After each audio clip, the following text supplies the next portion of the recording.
if I purely talk from a Salesforce ecosystem, is carried out by a BDR, a business development representative, who is a part of the sales team working with the sales executive or an account executive. So a BDR will be the one who will do that first call typically. And in terms of the first call, it's mainly with respect to what they try to gauge is in terms of what is the current solution that they are using, what are the high level problem areas that they are facing or they want to solve. If I mean, say a lead has been dropped, I mean, so say if I am lead and I have filled a form or I have dropped a lead somewhere with respect to an online source, uh, in terms of they'll try to understand with respect to what are the problem areas, why did I go about dropping the lead, who is the decision maker in the organization, because that becomes a crucial step throughout with respect to your discovery, requirement gathering, and in terms of closure of the sales cycle that is there, to identify who is the decision maker, how long is the decision making process going to be. So these are certain questions which a BDR will typically ask. uh, this call is typically led by a BDR because this is not a technical call, or this is not a, I mean, a deep dive that they do. This is more of a high level in terms of just understanding what the, say prospect is facing or what are the challenges prospect is facing. And once that happens, once they know that, he or she then will go back, set up the call with the sales team, the sales rep, and in terms of try to get the a technical person as well. So basically the sales rep will go ahead, try to get the technical person also involved, because that call will be the first discovery call in which they break down in terms of what the requirements are, and so on and so forth, which we'll see. So typically it starts from here with respect to the first call with the lead, where even with respect to the discovery process starts. Then we come to with respect to in terms of understanding what a discovery is and what is a discovery. So basically, a discovery is an early stage conversation that is there, that is typically done with respect to the prospect. It's to understand with respect to that, as we said. So one, what the prospect is looking for, what are his problem areas, what is it that he's looking from you as a, say, a product or a service provider in terms of a solution, uh, what is it that is not working for him, so, or her, in terms of as an organization, that he is looking for another solution or he's looking for a solution that is there. So all of this is the conversation that typically happens in the discovery call.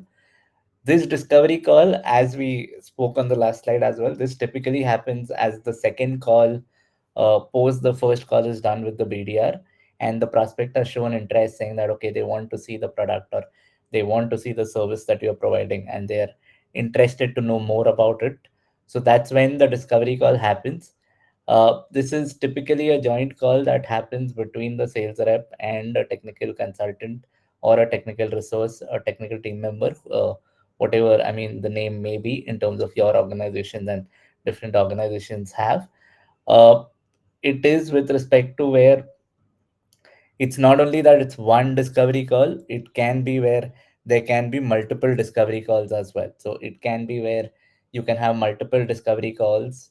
The reason of that being where if the process or if the overall process is longer, or if in terms of the requirements or the uh, you know things that a particular prospect is looking at is really huge, or if there are large stakeholders, different team members involved, there are chances where you will have to do multiple discovery calls, talk to multiple people, multiple stakeholders, and understand the entire 360 of in terms of what the requirement is, before which, I mean, a solution can be presented. uh, Discovery, I mean, it's a part of all the sales cycles, all the sales processes. It is a constant. I mean, definitely a discovery call is conducted in any form, or any say before a sales pitch starts or before you present a solution, a discovery call will definitely be involved. Maybe the terminology may vary, but a discovery call will definitely be there as a part of the overall sales process that is there. Now, in terms of what is the importance of the discovery call, so the importance, as we said, one, in terms of it's finding a problem. So basically, what is the problem that you as a solution provider or you as a product provider can solve for the particular prospect. So finding the core problem that the prospect is facing. Now, this can be with respect to, say, I mean, I'll take an example of, say, maybe Salesforce CRM. I mean, I'll take keep it generic and say I'll take Salesforce CRM. Now, say for example, they're using a CRM of another provider, and they are not able to integrate the dialer or the calling service that is there, or they are not able to make notes with respect to when they are calling or their customer service representatives are calling. And so basically the calls get dropped. There's a lot of confusion with respect to what happens, so on and so forth. So, and it definitely finally impacts business, and that's where Salesforce can come in, and Salesforce can help with their CRM solution. You have options of, I mean, recording the calls on the dialer, making notes. You have your AI and the agent force along with Salesforce, which makes notes automatically for you.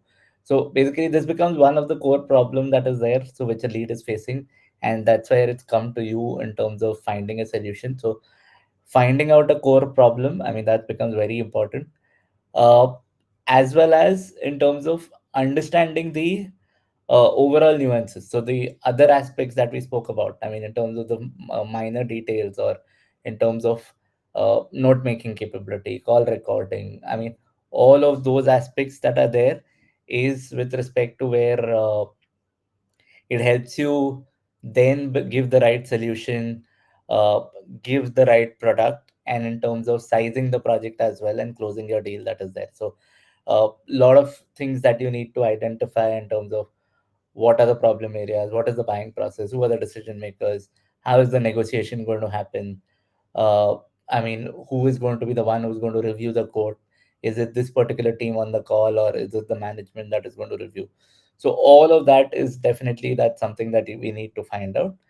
And also, a discovery call is a chance to uh, building trust, credibility, and overall rapport. I mean, so this is something which is like a trait that you need to have along with all the technical skills, all the technical processes. This is where you basically build that trust with the prospect, build that trust with the decision maker, make the decision maker feel that you are not here just to basically sell, or not to just get the contract signed, but basically you are here in an empathetic way to solve the problem for them, to actually find a solution for them along with them, uh, and help them out throughout. I mean, even with respect to post the sales cycle, it's not that you disappear as a salesperson. It's where you are involved, you nurture the account, you build a relationship, and are there in that entire growth story, that implementation story that is there. So building that trust, that credibility and rapport, and overall, then as a longer term, it definitely helps. I mean, in terms of, say, if you break the ice, you have a good rapport, definitely helps in terms of making the sales process easier and the sale happening in terms of overall finally that is there.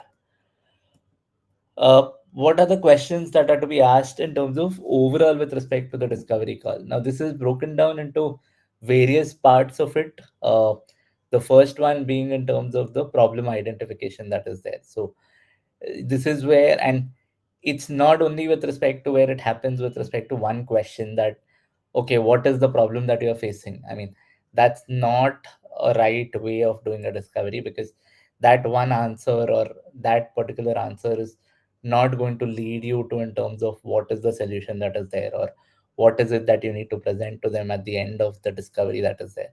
You need to break down, you need to uh, get into details of each step, so that whatever information you can collaborate, whatever information you collect, definitely helps you and the technical team in terms of providing the right solution, and which they will then end up using, getting benefits of.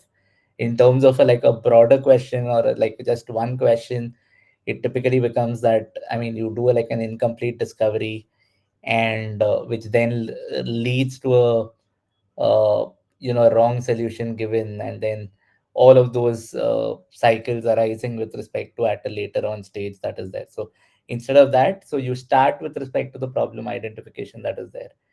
Typically start with respect to in terms of knowing what is their biggest priority as an organization. What is it that they're looking to solve? What are the obstacles that are there in their way? I mean, what is it that is not allowing them to reach their goals? What are the challenges that they are facing? So they made a plan, they made a roadmap, they made some goals, but what is it that is not allowing them to do that? Out of that, what is the biggest problem that they want to solve? So it can be where they may face problems with respect to, as said, the call recording, or they may face problems with respect to, say, SMS messaging, or they may face problems with respect to loyalty as a solution that is there. So but out of that, which is the biggest problem that they look to solve in the near future or the near next 3 to 6 month cycle that is there? Is it where they want to solve the loyalty first, or is it where they want to solve the marketing first, or is it where they want to solve the customer service first? So get to know that in terms of what is the biggest problem that they want to solve. Get an idea with respect to, have they tried another solution, have they tried solving it, have they gained some success, or have they failed completely? This will give you ideas in terms of that, why are they failing, what is the cause of the failing. It may be where it's not something to do with respect to the product, or it's not to do with respect to the solution, but it's somewhere with respect to where the team is not absorbing the final solution that is there. The team doesn't want to change, or it's where the budget that is being spent, uh, they're not spending enough budget, and therefore they're getting an incomplete solution that is there. So try to find that out with respect to what they have done to solve the problem, and where is it that they are failing. So this is one step that becomes really critical, I mean, during the discovery stage. Then you move to in terms of show them value that is there. So it's not about only problems, but you'll have to show them value that is there. So you will have to come up with respect to getting to know what is it that they are currently spending. So say maybe they are spending X amount on, say, an email solution that is there, but you know that with your solution, and they're getting, say, Y in terms of as a result that is there. I mean, and with your solution it will be where they will be spending, say, X minus 2, and vis-a-vis with respect to, in terms of a results that they'll get, is Y plus 2. So find out what is it that they are spending, what is the overall cost that it is coming out to. Based on that, also identify what are the metrics that they are tracking. So and then which will help you in terms of giving them that, okay, what is it in terms of an ROI that you will get with respect to engaging with you, engaging with your service. What are the benefits that you'll get? So in terms of revenue, in terms of cost savings, in terms of improving productivity, optimization of efforts, a lot of angles that are there. So try to identify in terms of what are the benefits that they are trying to achieve, and show them that metrics that is there, because numbers really talk louder than in terms of, say, just giving sentences or just giving examples. It's more to do with respect to where if they are able to relate to that number, it definitely helps in a longer term in terms of closing the sales cycle that is there. One important step, I mean, before we move to the next steps, if you're not documenting it, I mean, throughout in terms of your meetings, I mean, it didn't happen, because you will definitely miss out on points. You will definitely miss out on things that are there that you need to do as a salesperson, or say even sometimes the prospect needs to do in terms of giving you more information, which will help you. So documentation becomes a very important step in the entire discovery process, in the entire requirement gathering process. So it becomes a very important step that is there. So we need to document that entire meeting that is there. Whatever may be the format, whatever may be the in terms of the things that are there, but you need to document it overall in terms of end to end. Now, post which you need to also find out what are the wants that they have. So what is it that, or a wish list that the prospect wishes to have, what is it that they are looking at. uh, this requires, again, probing them a bit, getting into details, not only again short answers or short term. Try to find out in terms of the long term goals that are there, not only in terms of the short term goals, but what are the long term goals. What is it that they feel in terms of they need to do to get there?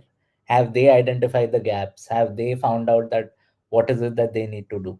So that then when you come up with a solution, you can come up with saying that, okay, these are the things that are still the missing pieces of the jigsaw puzzle, and you need to solve that. What is the overall vision of the company? Is it where we've seen with respect to Salesforce transforming from a marketing CRM to marketing, marketing to MarTech, MarTech to marketing automation, marketing automation to now in terms of the AI wave and the data wave that is there. So try to find out in terms of what is the long term vision that is there that the company has, and basis which this will definitely then help you in terms of giving the right products, right solutions that are there. What is the executive influence? Now this becomes an important step that is there. So you might be talking to the marketing team, or you might be talking to a marketing lead that is there, or a tech lead that is there who is looking to solve the project. But how is it in terms of the overall executive influence? Who is the decision maker? Who is it going to be the one who is going to finally be the project sponsor or give the budget for the project that is there? Who is the one who is going to be your advocate internally in terms of helping you with the sale that is there? So you need to find that out with respect to in terms of say from the higher management who all are involved. And this needs, again, in terms of not direct questions, but sometimes that story building, that indirect questions, that okay, similar purchases done last time or earlier, who are the decision maker process, how was it done, what were the criteria that they used? Was it only budget? Was it budget plus goals plus effort? Was it only mainly with respect to the advantages that are there, and budget was not a decision making thing that is there? So all of those things that you need to find out. Who is the final approver? How many stages are going to be there? In fact, initially when I was doing pre-sales, and this is just like a real example that is there, but it had happened where uh, like an incomplete discovery led me to a stage where we had we had a procurement team who was involved, and the job of a procurement team typically is just to get the price low. They are not concerned with respect to what the solution looks like, who is going to use it, what is the benefit. Their role is, or their responsibility as an organization, is just to get the price low.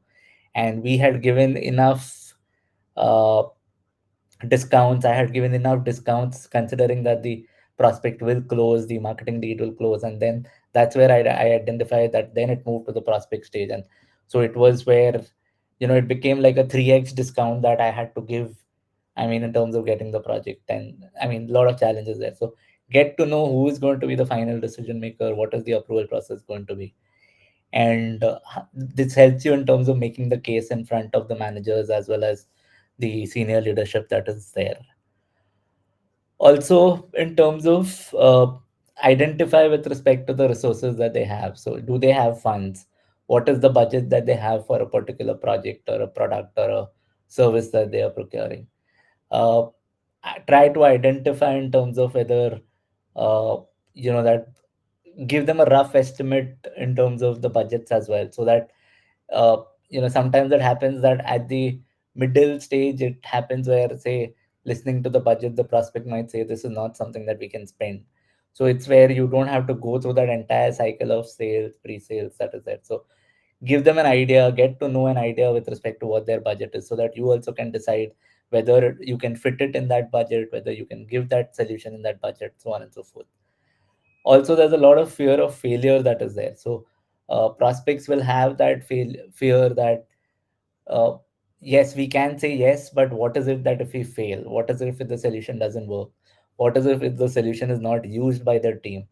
So give them confidence that is there. Show them that case studies, show them similar industry case studies, similar company case studies of how they went ahead, took that plunge, took that decision, uh, solved it, and this is where they are in terms of like currently with respect to using the solution and reaping the benefits that are there. So, and be transparent in terms of saying certain times with respect to what has not worked as well. So it's not necessary that every time you need to be positive. Show the negative parts as well sometimes, because that will definitely build confidence with respect to the prospects who have that fear, saying that, oh, okay, it's not just sales, but he or she is actually trying to understand the problem and trying to help us with respect to the problem that is there. So help them giving that confidence that is there in terms of the fear of failure scenario that is there. Build that trust. So, I mean, as we spoke in the first slide as well, build that trust that is there. uh, find out those small nuances in terms of what is it that they do as a company, what are the offline processes. They may be taking a tea break, say maybe every 45 minutes, or sometimes as an organization it is said that the conversations that happen near a water cooler are the best conversations, because those are really offline, but at the same time you are in your premises with respect to the work that is there, so you get to understand a lot of things. Similarly, with respect to the sales, uh, try to know the person, listen to the person who is talking or who is driving the sales from the prospect side. Try to understand what challenges he is facing. So as a team, as an organization, it must be one part of it, but he being the product owner, he being the person who is actually on the ground, may have a certain additional problem. So try to identify what are the problems that he is facing. What is it that gives him or her satisfaction that is there? So talk about it, give him that comfort that is there, break that ice that is there, and try to show that you are here to help.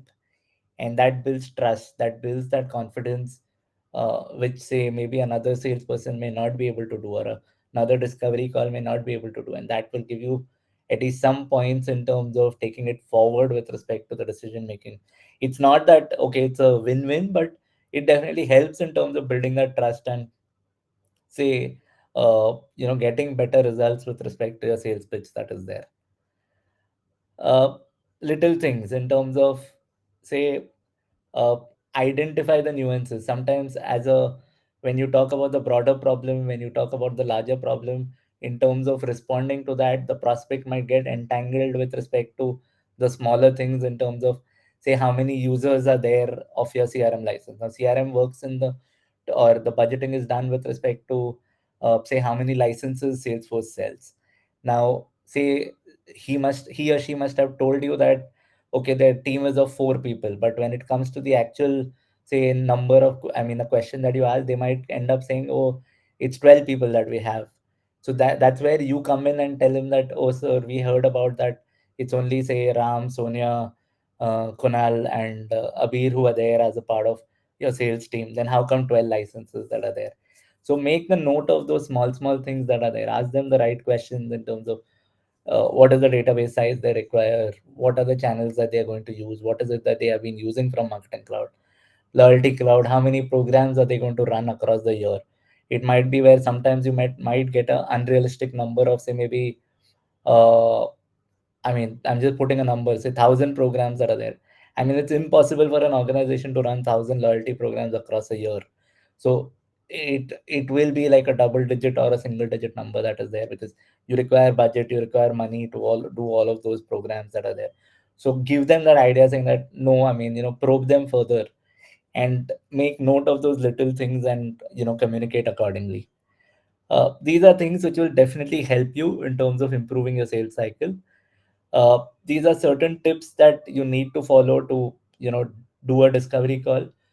Don't just go in, I mean, to a discovery call without researching about your prospect. So know your prospect, try to know the person who's going to be on the call as well. Use sources like, I mean, LinkedIn and other mediums to try to know that person that is there. Try to know the profiles that he's handled, the current profile that he's handling. What will be his workload that is there, because that will definitely help you in terms of breaking the ice. Be empathetic when you're talking. Try to create a rapport that is there. Normally, we do our calls with respect to discovery about 60 minutes. Definitely don't keep it more than that in terms of more than 60 minutes. Always try to keep it under 60 minutes that is there. If you can optimize it and keep it say below 30 minutes, I mean that is very good, considered as very good. But I mean, ensure that you keep it below 60 minutes that is there, because the typical attention span that is there is not more than that. So it's better that you break it down into multiple calls, but keep it under 60 minutes that is there. Have a clear cut agenda defined. I mean, so try to share the agenda before the call also, so that the prospect is prepared of what is expected. He or she gets the right stakeholders that are there. Document the meeting, document the call that is there. This will also help you in terms of overall once we move forward to the proposal stage, the negotiation stage, with respect to where you have things documented, and I mean it doesn't arise conflicts, so on and so forth. At the end of the call, clearly identify the next steps that are there, share an MOM that is there, clearly define the next steps with stakeholders or with ownerships that are there, and then summarize your calls. I mean, this typically leads to an overall success that we've seen. And these are again certain ideas, certain pointers, which typically there are much more, or say much less, maybe an organization may be following. They may have their own template, but this is like a generic template which would I would recommend. I mean, in terms of that, you need to follow to run a proper discovery call that is there. Example script. I mean, this is just an example script that is there, which I mean, I have prepared and I mean, got from the Salesforce side. So this is where, say, if you're doing that discovery call, start with respect to an introduction that is there. Introduce your company as well. Uh, you know, give them an overview with respect to how you came to know about the lead, where you saw the interest that is there. Why is it that you're connecting with them?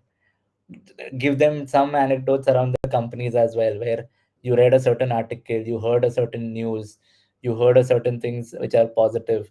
Just try to make them comfortable in terms of one from the company side that is there. Then nowadays it may be where, say, you are on screen share, you hear something at the background or you see something in the background. uh, Try to spend some time around that with respect to where it becomes a good icebreaker that is there. Then move towards your agenda in terms of that, okay, this is the agenda that is being defined. uh, Try to get a feedback saying that before you start the call, do they want to add anything around the agenda that is there, so that you can make that modification before the call. Then post that, try to get onto details in terms of what the roles are, what is it, the priorities that are there. uh, Try to give them a perspective as well in terms of a consultative approach of what you've seen in the industry working, what is it that you have seen challenges coming through in terms of similar industry or people you talk to. So give that you know confidence and give them that consultative approach that is there, because that will definitely go a long way, saying that yes, I mean, this person is not only here for sales, but he's guiding us, consulting us, that is there. Post which, I mean, the questions that we saw, what is it that they have done to solve the problem, what are the benefits that they are reaping, cost involved. So basically try to know all of that in a structured way. Have like a script in front of you as well, so that you don't miss out on points. Share the relevant insights that you have from other prospects, other customers, other industry, and give them a story that is there, build a story that is there. Uh, so all of this then leads to, with respect to finally then breaking down in terms of what is it that they want to achieve. So do that, and then finally in terms of overall getting to know the processes, what are the processes that are there, what are the closing things that are there, and have a good clear cut closing note that is there, that okay, these are things that we make a note, we'll definitely make a note. And in terms of overall with respect to what are the next steps will be. So this is one of the example scripts. Again, this is just from a uh, knowing perspective to give you an idea and to help you in terms of draft your scripts that are there. uh, but yeah, definitely a thing that you should keep handy. I mean, at least for the initial calls. Then as you move ahead, you definitely become used to it. You, I mean, start knowing your script in terms of mentally. But initially, I mean, say if you are doing it for the first time, or if you're new to it, I mean, no harm in terms of keeping it handy, so that the call becomes structured and you do a structured call instead of missing out on points that are there. Then we move to in terms of the second stage. So discovery is one part with respect to the pre-sale. Now, what is the requirement gathering? Now, this also happens both, I mean, during the discovery stage or the pre-sales, and as well as with respect to in terms of the project stage as well. This is more of in terms of getting to know what is it that they exactly require. Uh, this will help you all help everyone in terms of making the scope of work that is there, making your contracts, making your agreements that are there, so that there are no gaps in terms of when it comes to the actual implementation or the actual project work carried out, or the actual execution being carried out.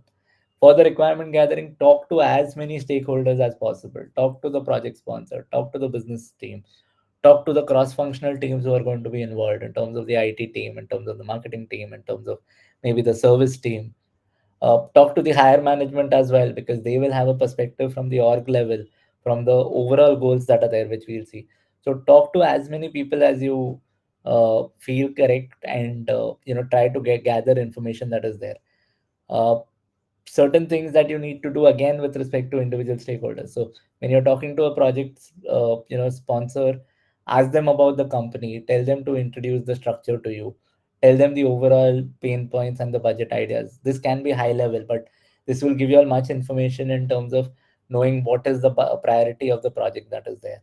When you're talking to the business team, break it down in terms of knowing what are the actual problems that they are facing on ground, what are the use cases they want to solve, how are the reporting and matrix currently done, what can you present to them from a reporting and matrix side, which is better, easier to use compared to what they're currently using.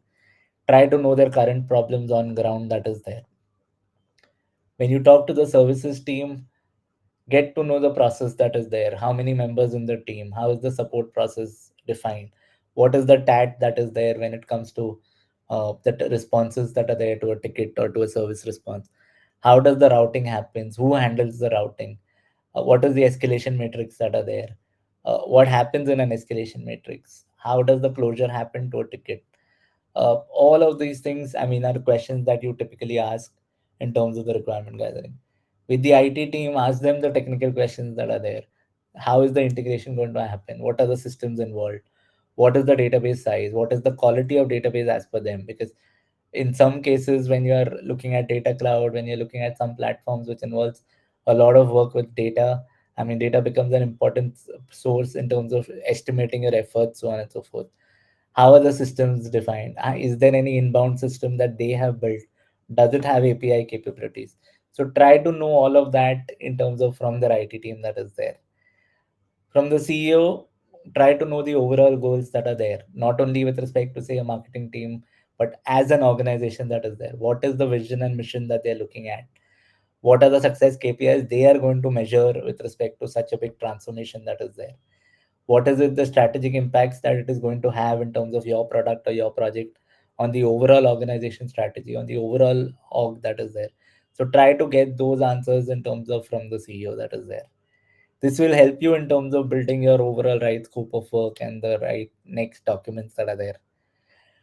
Post meeting, again, send the minutes of the meeting, document the meeting that is there, store these notes as a reference point. Because when you do the handover, and we see that in terms of how the handover is done from the pre-sales sales team to the actual execution team.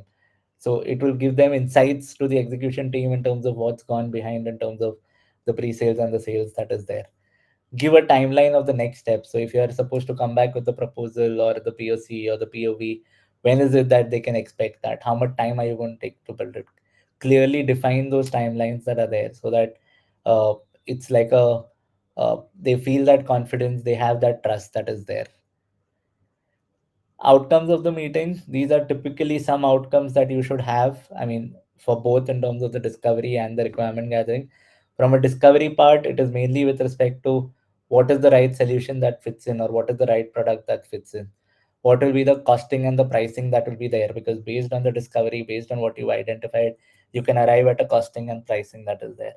In terms of the requirement gathering, it will be where you identify the scope of work, define the scope of work, document the scope of work, clarify the out of scope items that are there. What is the overall timeline going to be for the setup, implementation, integration? What is the pricing going to be with respect to for that service? What are the other stakeholders involved in the entire implementation, say from your side as a partner or a say service provider, as well as the client's prospect side or the client side that is there. So you need to identify that process that is there. And this will be the typically two outcomes when it comes to the discovery meeting as well as the requirement gathering meeting that is there. So yeah, I mean, in terms of before I come to the question, I mean, I'll open it for questions, and then I think I'll ask my question at the last that is there.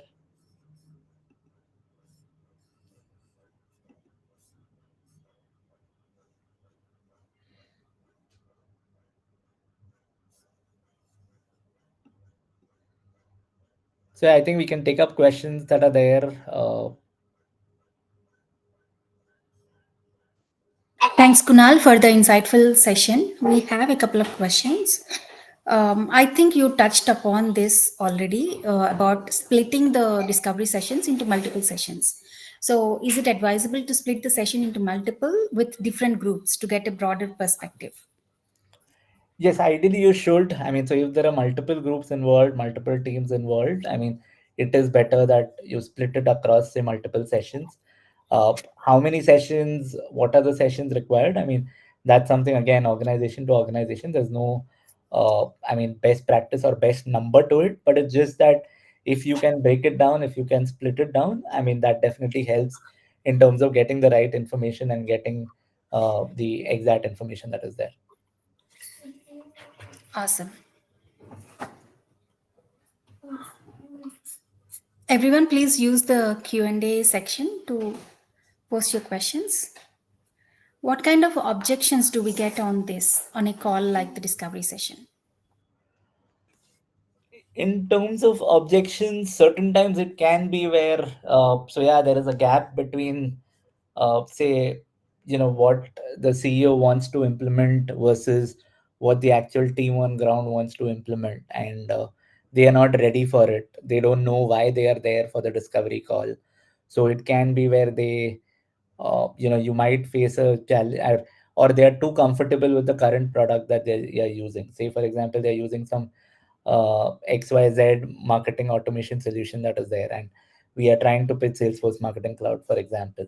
But they are too comfortable with that XYZ solution, so they don't want to move. So it's where then they will come up with respect to things in terms of that.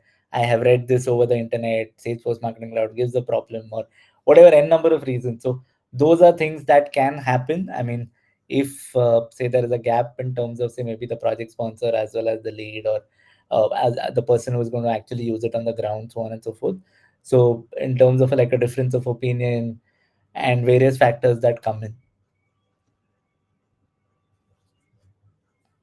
Quite undale. Thanks, Kunal.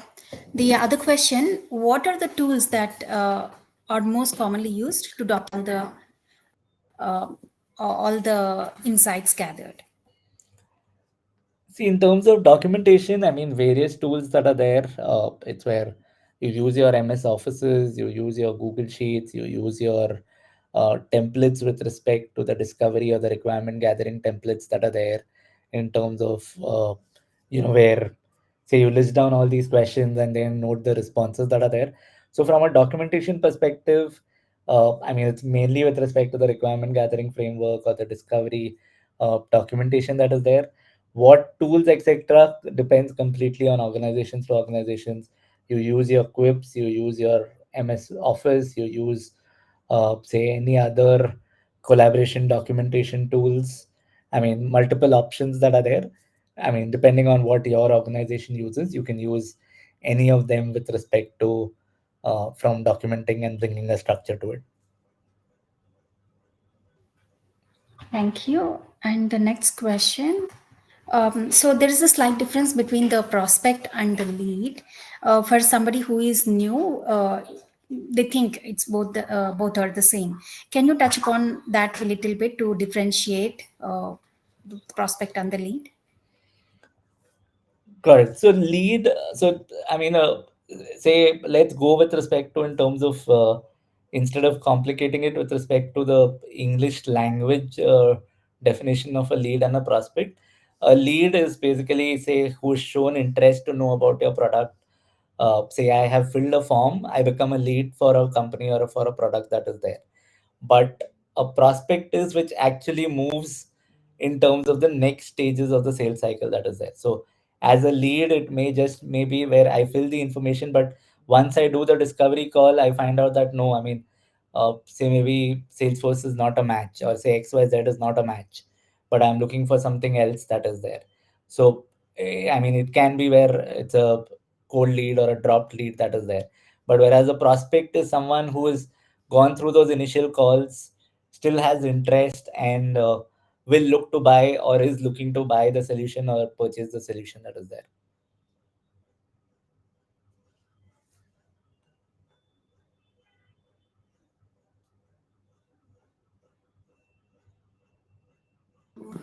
Thanks, Kunal. Um, I'm looking at other questions. How to identify decision makers, especially when you are a new player? So, in terms of identification of the decision makers, sometimes it is best that you lay down the questions that are there. So, say maybe the first person that you talk to, maybe a marketing lead, or in some cases, it may be a tech lead that is there. Or so you ask that questions that are there in terms of saying that, yes, tell us who is the decision maker. Uh, let us know with respect to how the overall decision making is going to happen. So there are ways in terms of how you ask. So basically, say once you identify that, okay, this person is just evaluating the product, but definitely the decision maker is going to be something else or somebody else. So ask them that questions and try to get that information from that person itself. If not, I mean, obviously, you will do your research in terms of the company org structure, the company structure. A lot of external platforms give you the org structure as well. So you will come to know with respect to that the person that you are meeting with, what hierarchy he or she is present at, what is the hierarchy above him or her. So basis which you will be able to identify. So a lot of external research as well as internally once you get onto that call, once you get onto that meeting. I mean, there is no harm in terms of sharing that or asking them to share the hierarchy and the decision making process that is there and the decision makers that are there, because that makes it easier for you instead of just guesstimating and trying to take a guess. You get it from the internal person in terms of saying that who are the decision makers going to be. Awesome. So you might have come across some clients who have a low budget, but we cannot compromise on the quality. So can you share some tips on how to achieve quality with less budget? So it's a match of both. So you will have to then work out your math that is there in terms of saying that, and in terms of overall as an organization with respect to how important. So there are certain aspects that are there, right? I mean, in terms of how important is the label for you? Is it that the label is important, or is it that the money that you make? Certain times it's more of an investment that everyone, say maybe as partners, as Salesforce themselves, they do, where it's where, say if uh, let's consider, I mean, I think everybody must be watching shows like the Shark Tank that is there, which is a global show in terms of where startups come in and pitch their ideas. Now, say sometimes the idea is that if I get one startup company from Shark Tank, using that I will be able to get multiple other Shark Tank companies that are there. So it's a decision making that you will have to do, whether a label is important, whether the pricing is important, and basis which then in terms of define your right scope of work. So if pricing is important, then it becomes where you try to match the pricing in terms of adjusting the scope of work that is there. So where you tell the client that you will be delivering your projects into multiple iterations, where the first costing that is involved will involve x iteration, and the x iteration or the x sprint cycle would involve only, say maybe 1 2 3 that you will deliver. So that's like an adjustment of like sales, pre-sales, and in terms of delivery management or project management that you will have to do, and basis which come up with your right scope or right thing that you want to deliver. Thank you. So we have many AI tools available now to help with the process. It could be related to the documenting or recording the meeting and creating a summary. Some tools like the Otter AI or the AI integrated with the meeting tool itself.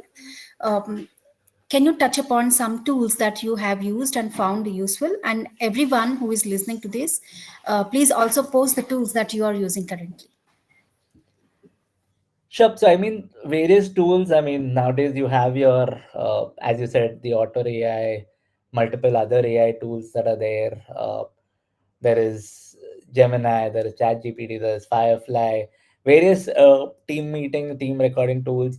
I mean, sometimes the providers, so say if you're using Teams, Team has its own tools that are there, so on and so forth. So various tools available in terms of overall the note making process, etc. I mean, it's not that don't use it, definitely use it, use the tools. But I mean, as a overall process, what I've seen working, and even if you ask me in terms of personally, and even as a process, it's not only a personal insight that is there, but as an insight of the overall process, use them with respect to in terms of as a helping hand. I mean, I would call it, uh, but not in terms of just using them and just sharing the notes directly. It's you do with respect to where use it in terms of just as your reference point, but definitely review the notes that are there that come out of those tools, modify them, modify the sentence structure, and that will also definitely help because the prospect may feel that okay, the person has taken effort in terms of listening to the call, going back, reading about the call, listening to the call, and then coming up with respect to the MOM, so on and so forth. Because finally, I mean, if it's an AI generated note, you do come to know with respect to what's an AI generated note versus a human touch note that is there. So would say use it as a reference, but definitely rely on your human instincts and your uh, I would say intellect that is there in terms of modifying it in the right way and sharing it with your prospects, customers. Perfect. So, who exactly is responsible for conducting the discovery session uh, in a team wherein we have a business analyst or the solution architect or the project manager? Or who is the ideal candidate to conduct this? A typical discovery is normally conducted by, so you will have your sales rep, I mean, who will definitely be there. And along with the sales rep, you will have either, so you will have a technical resource as well. So in terms of the solution architect, now again, the structure varies where certain cases it's just the sales rep and the solution architect or the solution engineer, which is typically called in the Salesforce ecosystem. Certain, I mean, say partner ecosystems or other organizations, you will have all three of them where you will have a business analyst as well. But the role of the business analyst then becomes mainly with respect to the documentation, templatization, seeing whether the meetings are conducted correctly, so on and so forth. In certain cases, the business analyst wears the technical hat where he or she is technically I mean, capable in terms of handling the meetings, and you don't have a solution consultant that is there. So that permutation combination typically varies in terms of depending on organization structure and also sometimes based on client as well. Because say if the client is small and based on your research, you identify that max ticket size is only going to be like say maybe a four-digit number that is there. So then you will have only maybe say two resources that are there doing the pre-sales or doing the discovery meetings that are there. But that's the final criteria. Normally it is with respect to the sales team, the solution architect, and in some cases the business analyst as well. Thank you. We have a lot of questions today. I think we do have a few minutes to cover them. Yeah. So I think this question was asked in the first session, wherein the budget is a constraint. And when we are talking to a new prospect, and then it is at the very early stage, we are not at comfortable with them. Also, they are not comfortable sharing the pricing and costing details as well. So how can we deal with that? How can we get that information from them at the initial stages? Sure. So if they're not ready in terms of, say, sharing the budget, I mean, you've done your due diligence with respect to asking the right questions, asking the different stakeholders, trying to get an idea of the budget. Uh, you then fall back on, I mean, in terms of definitely other mechanisms of, say, external research, looking through their company reports, their company results, and basis which then trying to calculate, saying that, okay, or get an idea with respect to that typically what is the marketing spend that they have in a year versus the IT spend versus say maybe the HR spend or say cross functional team spend that is there, and then trying to get a number, I mean, from your research that is there. So I mean, yeah, that's other ways or other mediums that you will need to find out that number that is there. And yeah, I mean, in terms of if those also have a like an incomplete information, or say something that doesn't lead you to the final information, you will have to then go with a guesstimate and complete your process. And then it might be where you come to know that okay, it's not the right fit because they never had the budget that is there. But it happens, it many a times it happens where you're not able to find out that number, and you come to know at the last stage saying that, oh, this is not what was the right fit that is there. But yeah, I mean, that's something that you'll have to risk and take a risk with that. That's a great answer. So I have another question, which is a common challenge that most of us face. So when we ask questions to the client, they don't know which ones are relevant, which ones are not relevant. So sometimes they may feel overwhelmed and they may think that we're asking too many questions. So in those situations, how to balance the communication, how to decide, how to convince them that whatever we are asking is all required and needful questions. So I think couple of ways. One is with respect to, in terms of, as said, getting involved with respect to the prospect, the client, showing that empathy that is there, uh, the soft skills with respect to like a rapport building that is there, because that will help you lead the way in terms of, that stage arises of frustration, or stage arises of saying that okay, too many questions, or being overwhelmed. You can influence them by showing them importance and leveraging your relationship that is there. That's one part of it. Second is where, say, trying to show and comfort them with respect to saying that okay, yes, we do have a complete charter of say maybe 20 questions, but there are only 5 questions which are related to you. The other 5, we know that the IT team will be able to give us the answer, so please connect us to the IT stakeholder that is there. Say other 5 may come from the finance team, so please connect us to the finance team. So I think those are the small tricks of the trade, or the techniques that you will have to use, where you don't overwhelm them. uh, Give them ideas in terms of making their work easier, making their responses easier, and that will definitely lead you to the answers, or at least the right connects internally, which will then lead you to the answers in terms of the question that is there. Awesome. There's another question about the pricing. How do we arrive at a figure when we have finalized the scope of work? And that will be a separate session. It will be in the upcoming next session or next to next session. And the other question is whether we get the client consent when using the AI tool or any other recording. We need to get the client consent, and only after their approval, we're good to record or use the AI tool. I think definitely yes. I mean, it's ideal in terms of, it's just a conduct where typically you call it out to the client or prospect saying that yes, you are going ahead using an AI tool. You're going ahead and AI to, and recording the call. I mean, they may be for future references, so on and so forth. Most of the cases, they are more than happy to, support you there and share it. In terms of allow you to do that, but yeah, it's good to just mention it before you start using any AI tools or start recording the call, so that in case if there is any objection certain time, or say uh, any challenges, they are called out that is there. It has happened. I would say 1 out of 100 calls where I've heard with respect to saying that okay, prospects have a challenge or client has a challenge in terms of recording calls, but most of the time it is where they are okay in terms of recording it or using the AI that is there. So another question, would it be appropriate to ask a customer to summarize their requirements and send them to us?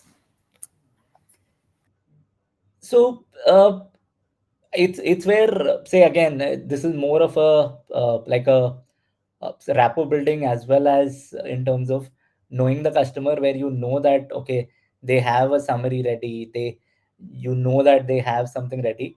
It's not to ease out your work, but it's just whenever you are asking for summary, or whenever you are asking them to say, it's more of a validation that you are doing, that whatever you and the team has heard on the call, whatever was discussed, both of the parties are aligned, so that when you come up with a solution, it's not a surprise that is there.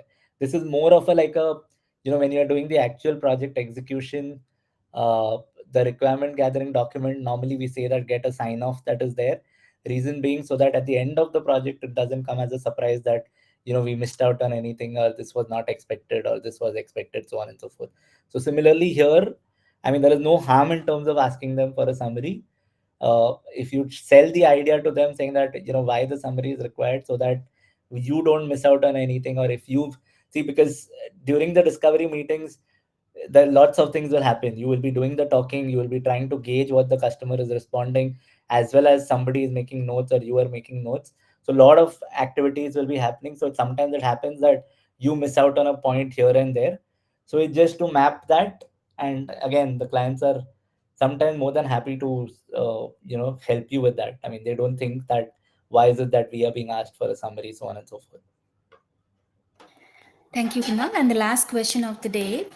So there are many situations wherein a client has multiple service providers. So in that case, how do we manage, or how to deal if the client is having multiple service or the solution providers for different projects or the same project? So I guess it's more to do with respect to, say, I take the example of, say, Marketing Cloud, and say, I mean, in terms of, if I understand it correctly, where they have multiple service providers for an email, SMS, WhatsApp, and how do you position, say, maybe Salesforce Marketing Cloud? Uh, that's where then it comes in with respect to, I mean, I would say sales plus the technical side of things, where you give them the advantages of why Salesforce Marketing Cloud is step above all the other multiple service providers that are there, with respect to ease of use, budgets, numbers, optimization, the results that you will get, so on and so forth. So you will have to do that, right deck preparation, that right research that is there, and present them the ROI that is there compared to all the providers, and then convince them saying that why your product or why your service is the best compared to other providers that are there. Awesome. I think it's the time for the certification voucher winner. And for that, can you post one question, Kunal? Sure. So I think the question is in terms of one thing that I mean, I mentioned as a salesperson that you need to do in terms of building trust. I mean, what was that? I mean, there's a terminology that I used. I mean, if anyone remembers that terminology, I mean, you can please post that.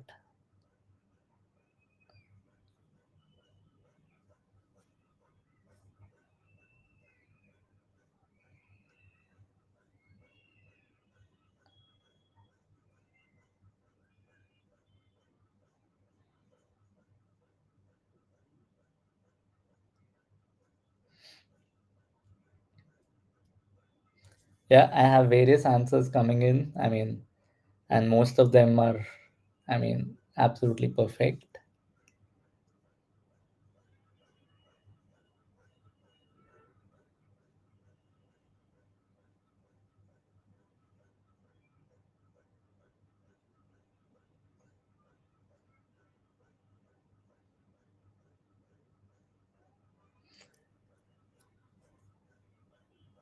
Sure, I think in terms of a winner as well, I would say we have a winner with respect to uh, Muriel Chase Martin. I think in terms of like a winner per se. Yeah, and the first responder as well. Congratulations. And can you please share your email ID? So I will share the vouchers in the email. And thanks everyone for joining the session. And thank you, Kunal, so much for sharing all the information. This is very helpful. And in the upcoming sessions, we do have 4 more sessions. So make sure you register to all the sessions. And we hope to see you again. Thank you. Thank you.